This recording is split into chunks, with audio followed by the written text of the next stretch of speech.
మూడ్లో ప్లెజెంట్గా ఉన్నాను అధ్యక్ష. నేను ప్లెజెంట్గా ఉన్నాను. ఇప్పుడు 15 నెలల నుంచి అధ్యక్ష ప్రతి నియోజకవర్గంలో ప్రతి శాసనసభ్యుడు ఎదుర్కొన్న సమస్య టీటీడీ లెటర్స్. మీరు ప్రత్యేకంగా వెళ్ళి కలిశారు గౌరవనీయ ఆంధ్రప్రదేశ్ ముఖ్యమంత్రి గారిని. ఈరోజు ఆంధ్రప్రదేశ్ ముఖ్యమంత్రి గారు ఈ రోజు నుంచి 24 నుంచి ప్రతి ఎమ్మెల్యేలకు వందల కొద్ది ఫోన్లు వస్తున్నాయి అధ్యక్ష. ఈ గౌరవనీయ ముఖ్యమంత్రి గారు చెప్పాను కదా, మీరు మారరు, మీరు మార్చేట్లేరు. గౌరవనీయ ముఖ్యమంత్రి గారు కూడా చెప్పాను అధ్యక్ష. మీరు గౌరవనీయ ముఖ్యమంత్రి గారు ముఖ్యంగా ఆంధ్రప్రదేశ్ ముఖ్యమంత్రి నారా చంద్రబాబు నాయుడు గారికి, ఉప ముఖ్యమంత్రి పవన్ కళ్యాణ్ గారికి అండ్ లోకేష్ గారికి, ఆంధ్రప్రదేశ్ ప్రభుత్వానికి ప్రత్యేక ధన్యవాదాలు చెప్తాను అధ్యక్ష. ఇక రెండోది అయిపోయిందన్న, పోయిన సంవత్సరం అధ్యక్ష మాకు సిడిఎఫ్ నిధులు రాలేదు అధ్యక్ష.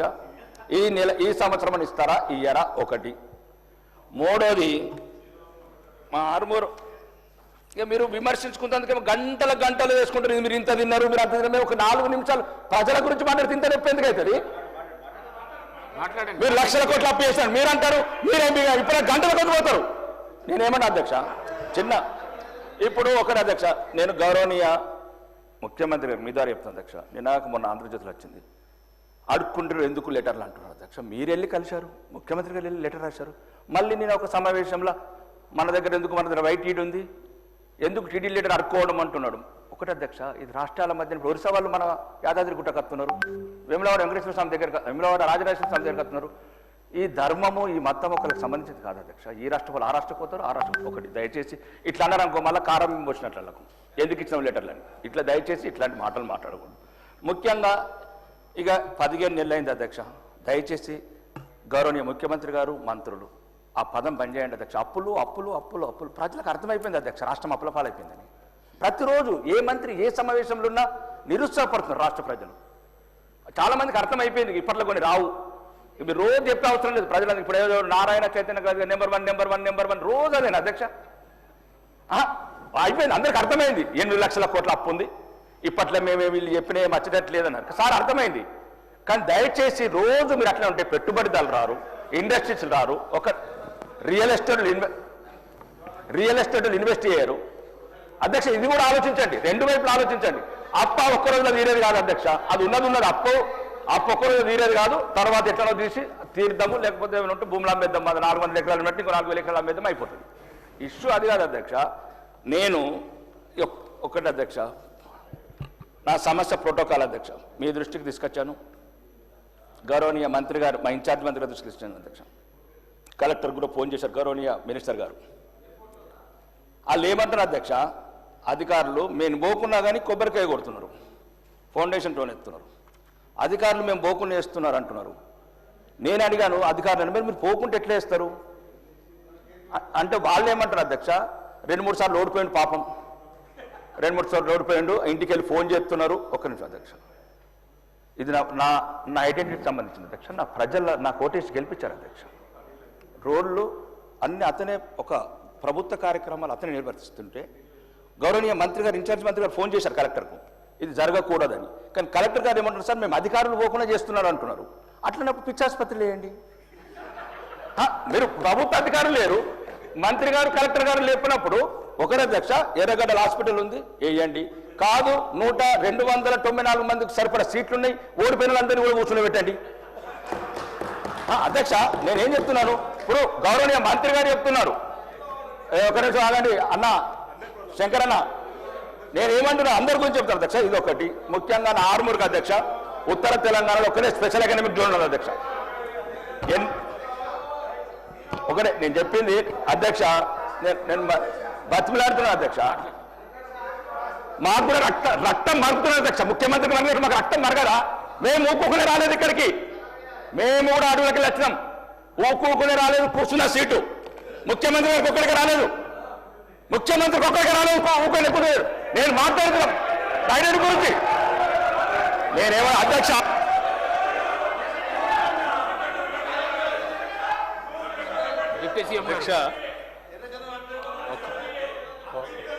అధ్యక్ష 0 అవర్ పెట్టింది, 0 అవర్ పెట్టింది. వారి నియోజకవర్గంలో కానీ ఇంకేదైనా సమస్య ఉంటే ఆ ఒక్క సమస్యను చెప్తే ప్రభుత్వం నోట్ చేసుకొని దాన్ని పరిష్కారం చేయడం కోసం ప్రయత్నం చేస్తారు. ఒక్క నిమిషం, 0 అవర్లో సమస్యను పక్కకు పెట్టి రాజకీయాల్లో ఆవశ్యంగా మాట్లాడుకొని లేకపోతే ఇంకో రకంగా ఏదో చేయాలనుకుంటే 0 అవర్ ఉద్దేశమే పక్కకు పోతుంది. గౌరవ సభ్యులు సరే, వారికి నేను విజ్ఞప్తి చేసేది ఏంటంటే, మీరు చెప్పాలనుకునే సమస్య గట్టిగా ఆవేశపడి అరిస్తే సమస్య పరిష్కారం కావు దీక్ష. సభలో మీరు చెప్పాలనుకునేదైనా సమస్య ఉంటే సభ దృష్టి వినండి, కనీసం కొద్దిగా చెప్పాలనుకునేది ఉంటే చెప్పాను సార్. వాళ్ళు ఆవేశంగా మాట్లాడాలనుకుంటే అంతకంటే ఆవేశంగా మాట్లాడే వాళ్ళు చాలా మంది ఉన్నారు ఇక్కడ అధ్యక్ష. That is not the solution. సమస్య ప్రభుత్వ దృష్టికి సభ దృష్టికి తీసుకుని వచ్చి దానికి పరిష్కారం ఏంటనేది మంత్రి గారు చెప్తారు. దయచేసి మనం కనీసం సభ డెకరం మెయింటైన్ చేయాలి. ఎవరు ఇప్పుడు అదే చేశారా? మీరు గతంలో మీరు ఓడిపోయిన వాళ్ళని తీసుకొచ్చి కూర్చోబెట్టారా? మీరు ఆయన ఓడిపోయిన వాళ్ళని తీసుకొచ్చి కూర్చోబెట్టారా? సభ గురించి తెలియకుండా మాట్లాడితే ఎట్లా? పల్లా రాజశేఖర గారు ఏంటి మీరు రన్నింగ్ కామెంట్ ఇది కరెక్ట్ ఏం మాట్లాడుతున్నారు? మాట్లాడితే ఏమంటే దీనికి పద్ధతి ఉంది. సభ్యుడు ఏం మాట్లాడాలో కొత్తగా వచ్చి ఆయన చెప్తున్నారు. మీరు కూడా అట్లా మాట్లాడితే ఎట్లా? మీరు ఆయన గతంలో ఇదే చేశారా? Sir correct, all the time I been watching you sir. ఇది సభ నడుపుకోవటం ఇది పద్ధతి కాదు.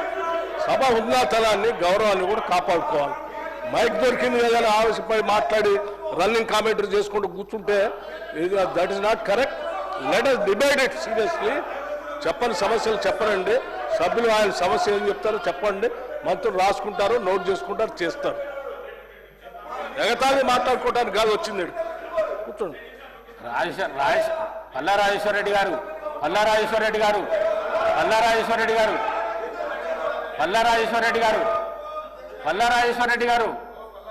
ఎందుకు ప్రతి విషయంలో ఇన్వాల్వ్ అవుడు, రన్నింగ్ కామెంటరీ చేసుడు? సభ మర్యాదను కాపాడండి దయచేసి. ప్లీజ్ కూర్చోండి. మీకు అవకాశం వచ్చినప్పుడు మాట్లాడండి. ప్లీజ్ రాకేష్ రెడ్డి గారు. అధ్యక్ష, రాకేష్ రెడ్డి గారు, మీ నియోజకవర్గంలో ఉన్న సమస్య మాత్రం చెప్పండి దయచేసి. నేను ఒకటే అధ్యక్ష, నేను ఇప్పుడు ఎక్కడ ఏమనలేదు. టీటీడీకి ధన్యవాదాలు తెలిపాను అధ్యక్ష. ఒకటి అంటే అప్పుడు ఇంతకుముందు శ్రీధర్ బాబు గారు ఏమన్నారు అధ్యక్ష, ఒక సమస్య మీ నియోజకవర్గం చెప్పండి, ఒక సమస్య రాష్ట్రానికి సంబంధించి చెప్పినమన్నారు అధ్యక్ష. ఇప్పుడు ఒకటి నేనేమన్నాను అధ్యక్ష, రాష్ట్రానికి సంబంధించి ఇప్పుడు మాట్లాడాను, అది రాష్ట్రానికి అంతటికి పనికొస్తుంది అధ్యక్ష. రోజు ఎవరు ఇప్పుడు నేను ఆయన ఇండస్ట్రియలిస్టు. ఒక నిమిషం అన్న, ఇండస్ట్రియల్ ఏమంటున్నారు అధ్యక్ష? ఒక మాట, రాష్ట్రం గురించి మాట్లాడుతున్నారు అధ్యక్ష, నేను పార్టీ గురించి మాట్లాడతలేను. నేను ఏమంటున్నా అంటే రోజు అప్పులు అని ప్రతి మంత్రి అంటుంటే అన్నది అంటున్నా. రెండోది, మూడోది నా ప్రోటోకాల్ విషయం అధ్యక్ష. ఓకే, ప్రోటోకాల్ గౌరవనీయ మంత్రి గారు స్పందించారు అధ్యక్ష. కలెక్టర్ గారు కూడా చెప్పారు. ఈ సమస్య మంత్రి గారు చెప్పినా, కలెక్టర్ చెప్పినా, అధికారులు లేకున్నా, అధికారులు అక్కడ ఉంటలేరు సమావేశాలు అయినా కానీ గ్రామ పంచాయతీలకు కొబ్బరికాయలు కొట్టడం లేకపోతే సమీక్ష. నేను ఏమంటున్నా అధ్యక్ష, నాకు ఎటువంటి అభ్యంతరం లేదు అధ్యక్ష. మేమేమంటున్నామంటే మాకు కూడా రక్తం మరుగుతుందనే చెప్తున్నాం. ముఖ్యమంత్రి గారి భాష మాకు కూడా రక్తం మరుగుతుంది అధ్యక్ష. మేము కూడా ప్రజలు గెలిచి వచ్చినాం అధ్యక్ష. నేనేమంటున్నా, అట్లాంటి ఏమైనా ప్రత్యేకమైన చట్టాన్ని తీసుకొచ్చి ఓడిపోయిన మన దగ్గర ఎట్లా సీట్లు ఉన్నాయి అధ్యక్ష, కూర్చున్నట్టు. మూడోది అధ్యక్ష, నన్ను మీరు మీరు ఇప్పటి 10 సార్లు చెప్పిన అధ్యక్ష, మీరు దీని మీద యాక్షన్ తీసుకోండి. నా నియోజకవర్గం చెప్తున్నా అధ్యక్ష, ఒక 8 సుమారు చాలా మంది బీడీ కార్మికులు అధ్యక్ష. ఒక అపెరల్ పార్క్ అడిగాను, ఒక బాగా గల్ఫ్ మైగ్రెంట్స్ ఉన్నారు అధ్యక్ష, ఒక స్కిల్ డెవలప్మెంట్ సెంటర్ అడిగాను. ఏదైతే అక్కడ అవసరం లేదు, ఒక ఎస్సీ జాడు ఉత్తర తెలంగాణలో ఒకటే ఉన్నది అధ్యక్ష. ఒకటే, నార్మల్ గురించే మాట్లాడుతున్నాం. ఉత్తర తెలంగాణలో స్పెషల్ ఎకనామిక్ జోన్ అని లక్కంపల్లి ఉంది అధ్యక్ష. ఇక్కడ రాష్ట్ర ప్రభుత్వము 2 సార్లు స్విట్జర్లాండ్ నుండి 2 లక్షల కోట్లు తెచ్చింది అధ్యక్ష. అట్లాంటి స్పెషల్ ఎకనామిక్ జోన్లో కొన్ని అగ్రి బేస్డ్, కొన్ని రూరల్ బేస్డ్, కొన్ని టెక్స్టైల్ పార్క్ లాంటి స్పెషల్ ఇన్సెంటివ్ ఇచ్చి, ట్యాక్స్ రిబేట్ ఇచ్చి దాంట్లో ఇండస్ట్రీ తీసుకొస్తే గ్రామాలలో కూడా అధ్యక్ష, ఎంప్లాయ్మెంట్ బాగా ఉద్యోగాలు లేక డ్రగ్స్కు బానిసలు అవుతున్నారు అధ్యక్ష. కాబట్టి దయచేసి దీన్ని ఒకసారి పరిశీలించమని మీ ద్వారా కోరుతున్నారు అధ్యక్ష. మినిస్టర్ గారు గౌరవ చెప్పిన అంశాన్ని నోట్ చేసుకోవడం జరిగింది అధ్యక్ష. శ్రీ మాజీ హుస్సేన్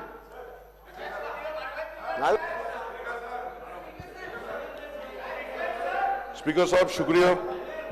मैं आपके सामने पानी के मुद्दों को आपके सामने रखने यहाँ पे ठहरा हूँ सर। खासतौर से इस रमजान के मौके में हमारे पूरे तमाम इलाके जो है, चाहे वो चंद्रायन गुट्टा हो, याकुतपुरा हो, बहादुरपुरा हो, चार मीनार हो, नामपल्ली हो और मलकपेट हो, बार बार जो हमने नुमाइंदगी की है, जहाँ जो इलाकों में हम वाटर सप्लाई के लिए कह रहे हैं उसको एनहांस करने की हमें जरूरत है। अगर आप चंद्रायन गुट्टे में देखेंगे तो Jamal Banda, Mumtaz Nagar, Baba Nagar, C block area, Jangammet area, Chhavani, Ghulam Murtuza colony, Ballaguda area, Crystal colony और दूसरे चंद्रायन गुट्टे के इलाकों में फौरी तौर पे यहाँ पे पानी की सहूलत देने की जरूरत है। याकुतपुरे में तालाब कट्टा है, संतोष नगर है, रैन बाजार है और मादन्ना पेट है। यहाँ पे सप्लाई का प्रॉब्लम हो रहा है सर और पोल्यूशन का भी यहाँ पर प्रॉब्लम हो रहा है। बहादुरपुरे में कामाटीपुरा, महबूब नगर, नजम नगर, अर्शमहल, हाशमाबाद, ये ऐसे इलाके हैं सर जहाँ पे अगर सप्लाई हो रही है तो सप्लाई स्टार्ट होने के 15-15, 20-20 मिनट तक पोल्यूटेड वाटर आ रहा है और लोगों को बड़ा दशकार हो रही है। बहादुरपुरा में अर्शमहल है साहब, जहाँ पे एक हिल एरिया है, वहां पे अगर कभी बूस्टर बंद हो जा रहा है तो वहां की पानी की दिक्कत हो रही है और टैंकर्स भी वो पहाड़ी इलाके पे नहीं चढ़ सक रहे हैं साहब। चार मीनार इलाके में नूर खान बाजार, पुरानी हवेली, छत्ता बाजार, कोमटवाड़ी, मुगलपुरा, सुल्तान शाही, जहरा नगर में पोल्यूटेड पानी आ रहा है साहब और खासतौर से एमएलए साहब इसको और सप्लाई में भी कमी हो रही है। नामपल्ली में सर आपके जरिए से मैं बोलना चाहूंगा, लक्ष्मी नगर जो मेरा इलाका है वहां पे लक्ष्मी नगर में एक सीवरेज लाइन है और सीवरेज लाइन का आउटलेट हमारा पूरा वाटर वर्क्स डिपार्टमेंट मिलकर नहीं निकाल सक रहा है। एक साल से पूरे दानिशमंद हजरात, पूरे इंजीनियर हजरात ये नहीं तय कर पा रहे हैं कि ये इसके सीवरेज का आउटलेट कैसा तय किया जाएगा। एमडी साहब कन गए तो एमडी साहब सीधा हाथ उठा दे रहे हैं कि इनको बताइए, कभी हमारे को तो कभी गुर्बत का भी सामना करना पड़ रहा है। ये बताया जा रहा है कि पैसे नहीं है।